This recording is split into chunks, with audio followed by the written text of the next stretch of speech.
Assalamualaikum warahmatullahi wabarakatuh. Perkenalkan, saya Muhammad Ilham dari kelas 2K. Baik, di sini saya akan mempresentasikan hasil makalah saya.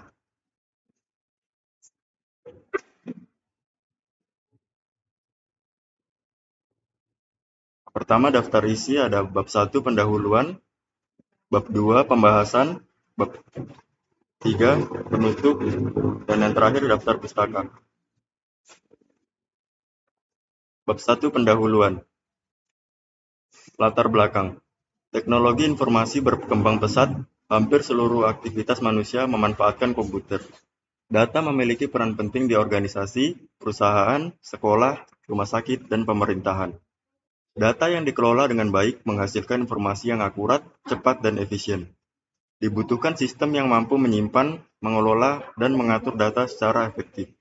Sistem tersebut dikenal sebagai sistem basis data, membantu mengurangi redundansi dan meningkatkan keamanan data.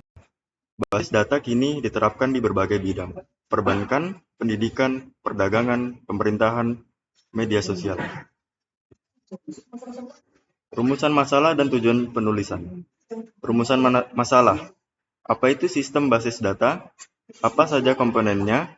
Fungsi dan tujuan basis data? Kelebihan dan kekurangan? Apa itu DBMS? Model dan bahasa basis data? Konsep normalisasi dan ERD? Peranan SQL, keamanan dan backup. Penerapan di kehidupan sehari-hari. Tujuan penulisan.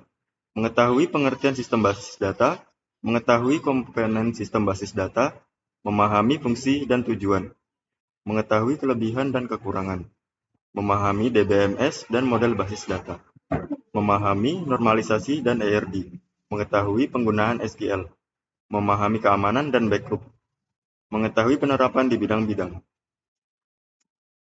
Bab 2 pembahasan. Pengertian sistem basis data. Sistem basis data adalah kumpulan data yang saling berhubungan, dikelola dengan perangkat lunak atau DBMS, agar dapat disimpan dengan baik, mudah diakses, dan digunakan kembali kapan saja. Contoh penggunaan basis data. Data siswa di sekolah dan universitas. Data pasien di rumah dan klinik. Data nasabah di bank dan lembaga keuangan.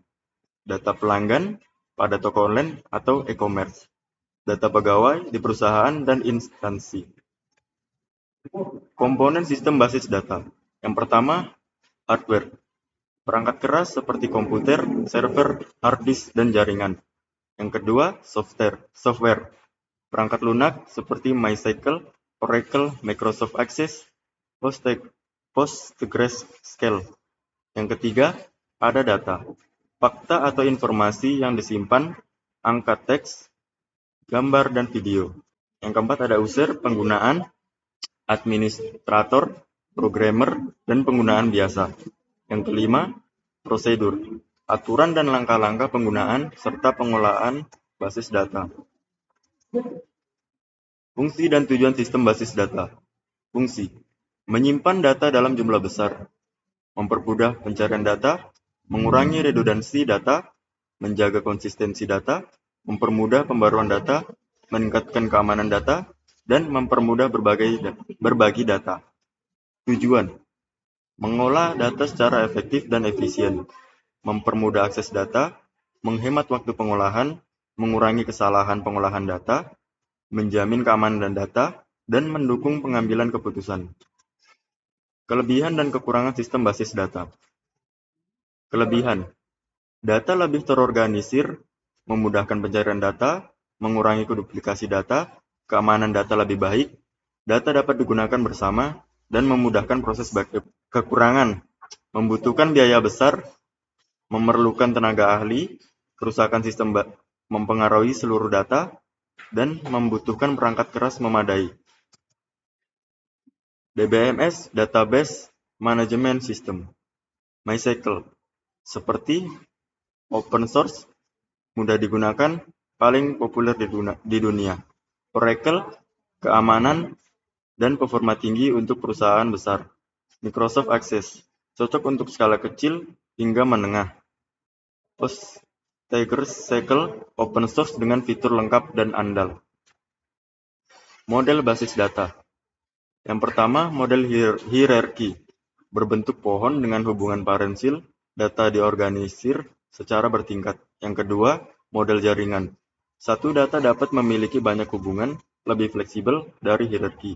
Yang ketiga, model relasional, menggunakan tabel untuk menyimpan data, paling banyak digunakan saat ini.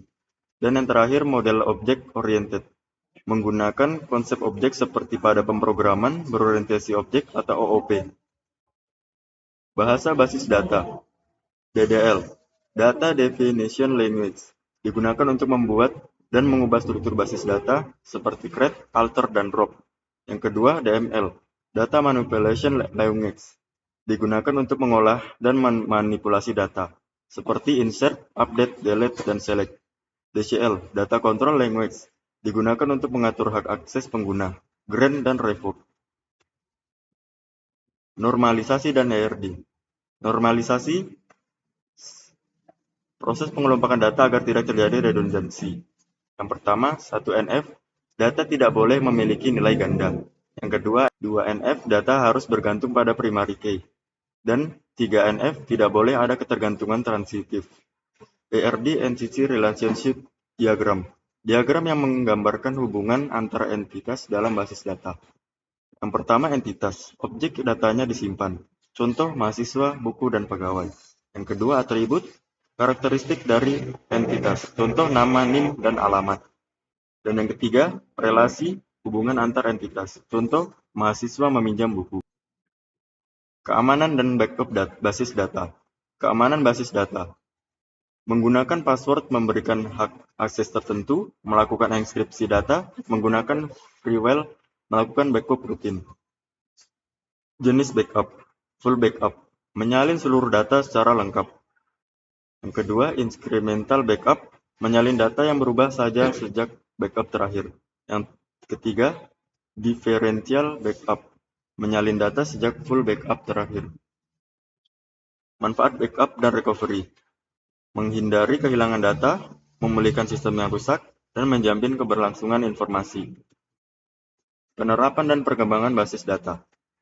Pendidikan, seperti data siswa, nilai, jadwal, dan absensi. Perbankan, seperti data nasabah dan transaksi keuangan. Rumah sakit, seperti data pasien dan rekam medis. Perdagangan, seperti data produk dan pelanggan. Pemerintahan, seperti data penduduk dan administrasi. Media sosial, seperti data pengguna, foto, dan pesan. Perkembangan terkini. Cloud database, big data, artificial intelligence atau AI, NoSQL database, distribusi database. Bab 3 penutup. Kesimpulan dan saran.